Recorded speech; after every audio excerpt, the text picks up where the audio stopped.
Most inspection deals die from feelings, not repairs. Alright, so in video 2 we talked about counters. A counter is not rejection, it's engagement.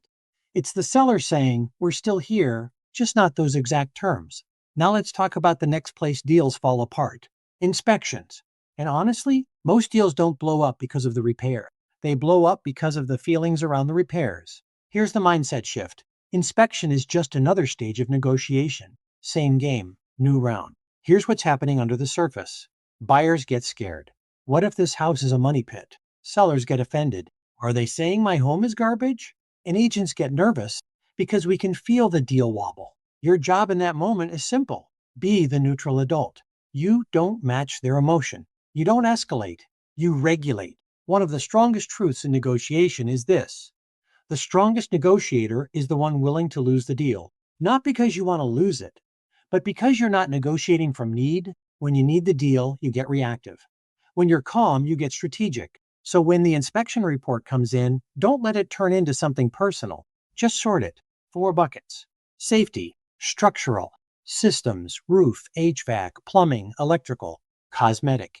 Then you say to your client, we're going to prioritize what actually matters, and we're going to turn emotion into math. Because math is calm. Math is negotiable. Math doesn't take things personally.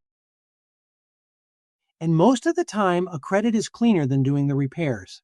It's faster, less liability, less arguing about who fixed what and whether it was done right. Now let's talk about tone. Seller says, this is ridiculous. You say, ridiculous? And then you stop. Let them talk. Let them vent. People calm down when they feel heard. And while they're talking, you're gathering information. You're separating real issues from emotional noise. Here's the part most agents won't admit. Deals fall apart at inspection because agents negotiate from anxiety. They need the deal. They avoid uncomfortable conversations. They want approval. So they start conceding before the other side even responds.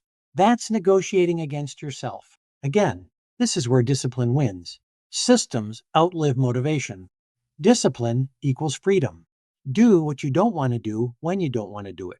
Stay steady. Stay clear. Stay professional. Negotiation strength doesn't come from pressure. It comes from calm confidence.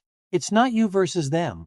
It's you and them versus the problem, the inspection items, the numbers, the timeline. And when you stay calm, your clients stay calm. Calm wins. If this 3-part negotiation breakdown helped you think differently about your deals, make sure to like this video and subscribe for more trainings like this. And if you want to build a repeatable negotiation system, scripts, structure, and a process you can run on every deal, book a call with me. The link is below.